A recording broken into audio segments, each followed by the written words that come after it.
بسم اللہ الرحمن الرحیم۔ السلام علیکم۔ بعض اوقات ماحول کچھ ہوتا ہے لیکن خبر بالکل ہی کوئی اور ہوتی ہے۔ کچھ ایسا ہی اب بھی ہمیں نظر آ رہا ہے، لیکن خبر آپ تک پہنچانا ضروری ہے۔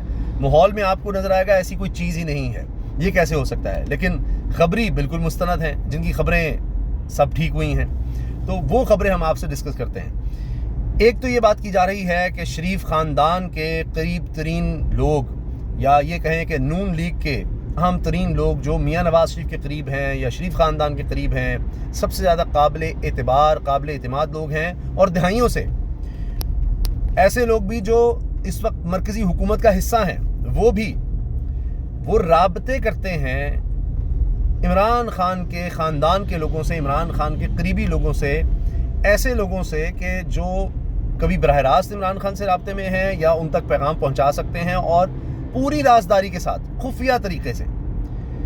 اس کا کیا مطلب ہے؟ ایک چیز تو یہ کہ جی یہ نہیں ہو رہا کہ میاں نواز شریف یا ان کا خاندان اس میں انوالو نہیں ہے، یہ ان کے ذریعے ہو رہا ہے۔ دوسرا یہ کہ وہ لوگ جو عمران خان تک پیغام پہنچا رہے ہیں وہ خود بھی یہ چاہتے ہیں، ورنہ انکار کر دے کہ میاں صاحب ہم نہیں آپ کا پیغام پہنچا سکتے۔ یا دوسری صورت میں یہ کہ جو لوگ خود سے وہ جا رہے ہیں ان کو نہیں پتا کہ میاں صاحب پارٹی سے نکلوا دیں گے یا کچھ کر دیں گے، تم کیوں رابطے کر رہے ہو، پتہ لگ جائے گا، کہیں نہ کہیں خبر آ جائے گی۔ چونکہ یہ خبر آ گئی ہے، میں آپ سے شیئر کر رہا ہوں۔ پھر ایک اور بات بھی ہے کہ طاقتور لوگ وہ کیا کریں گے، وہ کیا ری ایکشن دیں گے کہ اچھا یہ کیا ہو رہا ہے، کیوں رابطے کرنے کی کوشش کر رہے ہو، ہم سے پوچھے بغیر، ہماری اجازت کے بغیر سارا سسٹم ہمارے ذریعے چل رہا ہے، تمہیں بٹھایا یہاں پر، حکومت تمہیں دی، اور تم ہم سے بالا بالا اس طرح کی کوششیں کر رہے ہو۔ تو چکر کیا ہے یہ میں آپ کے سامنے رکھتا ہوں۔ دو لوگ ہیں جو یہ باتیں کر رہے ہیں۔ اب رابطوں کی باتیں دونوں طرف سے ہیں، لیکن انداز یا شخصیات کے بارے میں تھوڑا سا فرق نظر آتا ہے۔ پہلے تو نعیم اشرف بٹ صاحب ARY کے انویسٹیگیشن سیل کے ہیڈ کہتے ہیں نون لیگ کے چند رہنماؤں نے ذاتی حیثیت میں عمران خان سے بالواسطہ پیغام رسانی شروع کر دی۔ ان لیگیوں نے مشترکہ دوستوں کو خان صاحب کو تہنیتی پیغامات پہنچانے کا کہا۔ مقصد تعلقات میں نرمی لانا ہے۔ وہ مستقبل کو سامنے رکھ کر سیٹنگ کر رہے ہیں کہ کل کو تحریک انصاف کو واپس مینڈیٹ ملا تو وہ ان کے لیے مشکلات پیدا نہ کریں۔ یہ مشرف دور میں بھی مشکل وقت دیکھ چکے ہیں، نئی مشرف بٹ کی خبر ہے۔ اب وہ ایڈمٹ کر رہے ہوں گے کہ ہاں جی ہم خان سے رابطے کر رہے ہیں، اس تک پیغامات پہنچا رہے ہیں۔ وجہ یہ ہے کہ مشرف دور میں مشکل میں کیوں رہے ہوں گے، کیونکہ ان کی لیڈرشپ تو بھاگ گئی تھی، شریف خاندان سارا بھاگ گیا تھا ڈیل کر کے، پیچھے یہ لوگ رہ گئے تھے اور یہ مشکلات برداشت کرتے رہے۔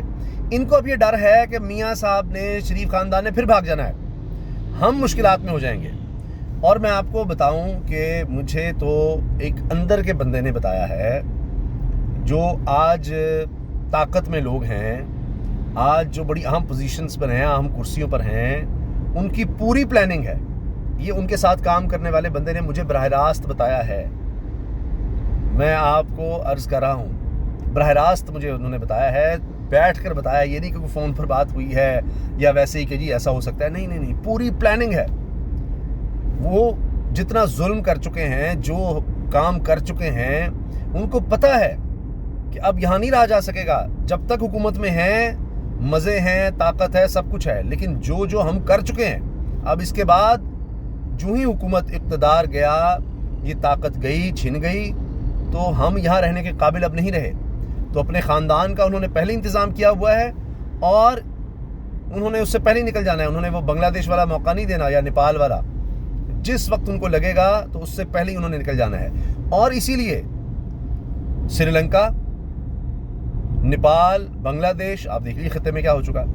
تو تاریخ بھی یہی ہے کہ ہمارے ہاں یہ ہوا ہے کہ جب کوئی لیڈر اندر گیا ہے، اس طرح اس نے سختیاں برداشت کی ہیں، کوئی مشکلات ہوئی ہیں، دوبارہ اس کا وقت آتا ہی آتا ہے۔ تو اب یہ ڈر رہے ہیں کہ جی 2018 میں عمران خان کو اقتدار ملا تو اس نے ہمیں تب نہیں چھوڑا، اب ہم اتنا ظلم کر چکے ہیں، اتنی تباہی، اس کے خاندان پر مقدمے، اس کی بہنوں کو نہیں چھوڑا، اس کی اہلیہ کو نہیں بخشا، کس طرح کے غلیظ عدت ٹائپ کیس بنائے ہیں، ایک کیس فارغ ہوا ہے، تو اب وہ چھوڑے گا؟ تو اس لیے وہ ابھی سے کہہ رہے ہیں کہ جی پیغامات پہنچائے جا رہے ہیں کہ دیکھیں ہم تو آپ کے ساتھ ہیں، بڑی مجبوری ہے، فلاں ہے۔ اچھا، دوسری خبر سن لیجئے۔ حماد حسن صاحب سینئر صحافی ہیں، PTV پر بھی ان کو لیا جاتا ہے، اور یہ ناقدین میں شمار ہوتے ہیں، اور عمران خان پر کھل کر تنقید کرتے ہیں۔ وہ بھی یہ کہہ رہے ہیں کہ خبر یہ ہے کہ مرکزی حکومت کی ایک اہم شخصیت بریکٹ میں شریف فیملی کے انتہائی قابل اعتماد چند دن پہلے عمران خان کے قریبی شخصیت کے ساتھ رابطے میں تھے. کیا اس رابطے کو طاقتور طبقے کی حمایت حاصل تھی یا یہ رائیونڈ کا انفرادی فیصلہ تھا؟ اگر رابطہ ٹوٹ گیا ہے تو کیوں؟ کیا سب ٹھیک ہے نا؟ اب رابطہ ٹوٹا ہے، کیوں ٹوٹا ہے؟ اور یہ رائیونڈ کا انفرادی فیصلہ تھا، یعنی وہ رائیونڈ کے کہنے پر آئے. اب آپ دیکھیے دو میں نے آپ کے سامنے خبریں رکھتی ہیں. ایک نئی مشر بٹ صاحب جو کہہ رہے ہیں کہ جی نون لیگ کے اہم ترین لوگ اور وہ رابطے کر رہے ہیں کہ جی ہم مشکل میں رہے ہیں، دیکھنا جب دور بدلے ہمارا کچھ رہے. دوسرا رائیونڈ سے براہ راست چل رہا ہے کام، تو وہاں سے بھی باتیں چل رہی ہیں. تو اب مجھے جو سمجھ آتی ہے، اب آگے ہے تجزیہ، میں نے آپ کو خبر شیئر کر دی ہے کہ یہ بھی کہا جا رہا ہے کہ کچھ رابطے پکڑے گئے ہیں اور اس کے بعد شاید اب بات بند ہو گئی ہے کہ یہ تو طاقتور طبقے تک بات پہنچ گئی یا بات اوپن ہو گئی.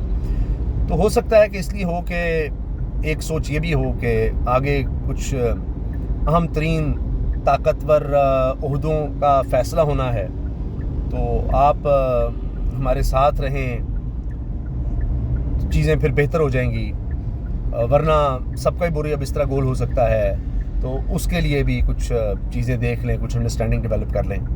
اور اسی کا ایک پہلو یہ ہو سکتا ہے کہ یہ جو کہا جا رہا ہے آپ درخواست دے کے تو دیکھیں ہم بنی گالہ شفٹ کر دیں گے، اس طرح کی باتیں اس وجہ سے بھی ہو سکتا ہے ہو رہی ہوں، چونکہ پیکج بڑھتا چلا جا رہا ہے. ان کو اندر سے بھی خبریں مل رہی ہیں موجودہ اقتدار والوں کو کہ لوگوں کی بس ہو گئی ہے، کہیں سے کوئی خبر نہیں آ رہی کہ ہم کہتے رہیں کہ جی بڑا زبردست جا رہا ہے، بہت کچھ حاصل ہو رہا ہے، بس یہ اب کیا انویسٹمنٹ، اب اب اتنے ڈالر آنے لگے ہیں، اب یہ ہو رہا ہے، تو خبر آ جاتی ہے کوئی چھوڑ کر جا رہا ہے. پتہ لگ رہا ہے پاکستان 226 ممالک میں سے 222ویں نمبر پر آ گیا ہے، چوتھا بدترین اس وقت ملک بن گیا ہے جہاں پر گورننس کوئی نہیں ہے، جہاں پر کوئی انوویشن نہیں ہے، جہاں پر اس وقت ہیومن ڈیولپمنٹ میں سب سے ہم نیچے رہ گئے ہیں، جس میں خوراک کی بات ہوتی ہے، تعلیم کی بات ہوتی ہے، بنیادی چیزوں کی بات ہوتی ہے، بنیادی سہولیات کی فراہمی کی بات ہوتی ہے، پانی، یہ چیزیں نہیں ہیں. تو یہ بات آگے نظر آ رہی ہے کہ آنے والے دن اور مشکل میں ہیں. تو آپ جتنی مرضی خبر کو رگڑتے رہیں کہ جی آ رہا ہے، یہ پھیلاتے رہیں ڈاؤٹ لوگوں کے ذریعے، کوئی بیانیہ بنانے کی کوشش کریں، کہیں کوئی حقیقت ہوگی تو پھر ہے نا، لوگ تو ورنہ پریشان ہو گئے، ہم تک کچھ پہنچ نہیں رہا.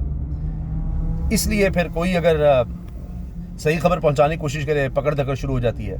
اب یہ بھی ڈرانے کی کوشش ہے ذرائع سے جو انصار عباسی صاحب نے لگائی، اور اس میں انہوں نے لکھا کہ جی پیچیدہ سزائیں ہیں کہ 2026 یا اس کے بعد بھی رہ سکتے ہیں.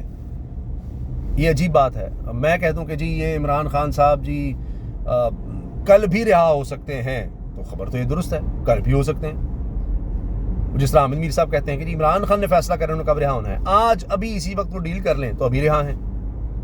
تو باقی کیسز جو بنائے گئے تھے عدت کیس سے لے کے سائفر کیس، وہ تو فارغ ہو گئے، پھر 26ویں ترمیم کرنی پڑی، سرفراز ڈوگر صاحب کو لانا پڑا. یہ سب پریشر ٹیکٹکس ہیں. نظر ہی آ رہا ہے کہ کسی کو نہیں پتا، کچھ نہیں پتا کس وقت اچانک کیا ہو جائے، کیا حالت بدل جائیں. حالت تو یہ ہے کہ وزیر دفاع خواجہ آصف کہہ رہے ہیں کہ یہ جو مذاکرات اب ترکی میں شروع ہو گئے ہیں افغان طالبان کے ساتھ، اگر یہ کامیاب نہ ہوئے پھر کھلی جنگ ہے ہماری افغانستان کے ساتھ. آپ سوچیے ذرا، وہ خود کہہ رہے ہیں کہ پھر ایک جنگ ہے.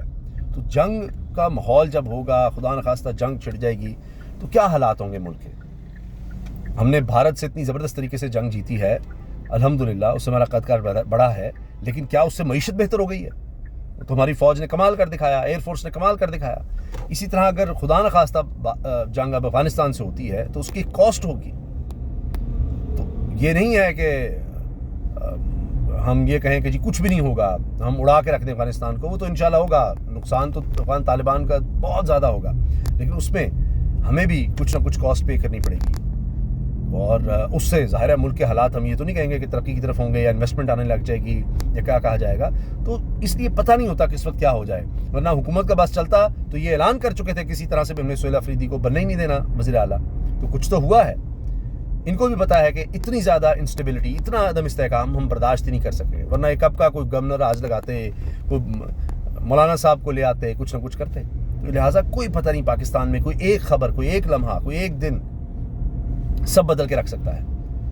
تو یہ میرے تجزیے کو تو چھوڑیے نا، اگر دہائیوں سے سیاست کرنے والوں کو اس چیز کا اندازہ ہے، تبھی وہ ابھی سے جیل میں بیٹھے قیدی سے بات چیت کرنے کی بات کر رہے ہیں، پیغامات بھیج رہے ہیں، حتیٰ کہ رائمنڈ محلات میں رہنے والے یہ کام کر رہے ہیں، تو باقی تو بات ہی چھوڑ دیجیے۔ پیپلز پارٹی کے گورنر کہہ رہے ہیں، گورنر پنجاب پیپلز پارٹی کا کیا کہتا ہے کہ جناب کوئی حرف آخر نہیں ہوتا، اور بالکل یہ مجبوری کا ہمارے ساتھ ہے کام نون لیگ کے ساتھ، اور مجبوری میں ہم ساتھ بیٹھے ہیں، تو بالکل ہو سکتا ہے کل کو تحریک انصاف کے ساتھ کچھ بات بن جائے۔ یہاں کسی کا کوئی پتہ نہیں۔ اللہ حافظ۔